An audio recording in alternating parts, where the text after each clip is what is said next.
신실이라는 뜻은 믿을만하고 착실한 것을 의미합니다. 그런데 이 신실이라는 단어를 하느님께 사용을 하면 그 의미가 조금 달라지는 겁니다. 신실하신 하나님이라는 그 신실은 하나님께서 하셨던 언약, 약속을 끝까지 지키시는 것, 그 약속을 반드시 성취하시는 것, 그것을 우리는 신실하신 하나님이라는 표현을 쓰게 됩니다. 만약 하나님께서 신실하시지 아니한다면 우리가 하나님을 믿을 수가 없죠. 하나님께서 하신 언약을 때로는 변개하고 때로는 포기하시는 변덕스러운 하나님이라면 우리가 하나님을 따를 수도 없고 하나님을 믿을 수도 없을 겁니다. 하나님의 말씀을 우리가 붙들고 살 수도 없는 것이죠. 로마서 9장 6절에서 8절까지의 말씀입니다. 그러나 하나님의 말씀이 폐하여진 것 같지 않도다. 이스라엘에게서 난 그들이 다 이스라엘이 아니요 또한 아브라함의 씨가 다 그의 자녀가 아니라 오직 이삭으로부터 난 자라야 내 씨라 불리리라 하셨으니 곧 육신의 자녀가 하나님의 자녀가 아니요 오직 약속의 자녀가 씨로 여기심을 받느니라. 유대인들이 다 구원을 받을까요? 유대인들은 하나님의 약속을 받은 자들입니다. 하나님께서 택하신 하나님의 백성들입니다. 그러면 유대인들은 다 구원을 받아야지 하나님의 신실하심이 증명이 되는 것 아닙니까? 그런데 오늘 말씀은 유대인들은 다 구원을 받지 못한다 라고 분명히 말씀을 하고 있습니다. 오늘 말씀은 육신의 자녀와 하나님의 자녀인 언약의 자녀, 약속의 자녀 이 두 가지로 분명히 구분을 하고 있습니다. 유대인이라고 해서 다 유대인이 아니라는 거예요.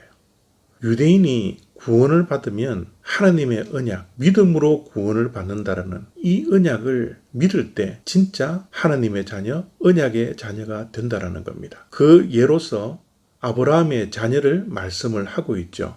아브라함의 자녀는 우리가 잘 알다시피 이스마엘과 이삭이 있습니다. 우리가 육신으로 보면 이스마엘도 이삭도 다 아브라함의 자녀입니다. 그런데 이스마엘은 하나님의 자녀가 아니라고 그럽니다. 오직 이삭만이 아브라함의 자녀라고 말씀을 하고 있죠. 왜요? 이삭은 아브라함에게 한 하나님의 언약으로 이루어진 아들이고 이스마엘은 언약이 아니라 육신으로만 낳은 아들이기 때문에 그렇다라는 겁니다. 요한복음에도 분명히 말씀을 하고 있죠. 하나님의 자녀가 되는 권세는 혈통으로나 육정으로나 사람의 뜻이 아니라 오직 하나님께로부터 난 자만이 하나님의 자녀가 되는 권세를 가진다라고 분명히 말씀을 하고 있습니다. 유대인이라는 이름만 가지고 살다가는 구원을 받지 못합니다.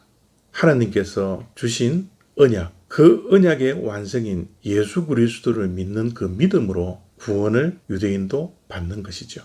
그것이 하나님의 신실함을 말씀을 하고 있는 것입니다. 처음부터 하나님께서는 믿음을 강조했지 율법을, 행위를 강조하지 아니하셨습니다. 오늘날 우리들에게도 크리스찬이라는 이름만 가지고 사시는 분들이 많이 있습니다. 우리들은 구원의 확신을 가지고 살아야 하는데 교회를 가기 때문에 구원을 받았다. 나는 크리스찬이라 하기 때문에 구원을 받는다. 이것은 하나님의 말씀, 성경에 위배된 말씀입니다. 왜냐하면 우리는 이름으로 구원을 받는 것이 아니라 믿음으로 구원을 받기 때문에 그렇습니다. 어떤 믿음입니까? 예수 그리스도를 믿으면 하나님의 자녀가 되는 권세를 가진다라는 믿음입니다. 하나님의 약속입니다. 하나님의 언약입니다. 이 언약에 대해서 우리는 확신을 가지고 하루하루를 살아가며 그 믿음으로 하루하루를 이 세상에서 살아갈 때 우리들에게는 구원이라는 공짜 선물이 주어진다는 사실입니다. 오늘 우리들은 무엇으로 살아가고 있습니까? 정말 구원받은 자로서 하루하루를 살아가고 있습니까? 우리는 내가 그리스도인이기 때문에 영원한 구원이 보장되었다라고 착각을 하며 살면 안 됩니다. 우리가 영원한 구원을 받은 자라고 믿고 살아간다면 의인은 믿음으로 말미암아 살리라 라는 이 말씀을 붙들고 오늘도 내일도 주님께서 부르시는 그날까지 믿음만으로 살아가는 것. 그것이 구원받은 자요, 하나님의 자녀요, 언약의 자녀가 된다라는 겁니다. 오늘도 믿음으로 살아가는 저와 여러분의 하루의 삶이 되시기를 바랍니다. 감사합니다.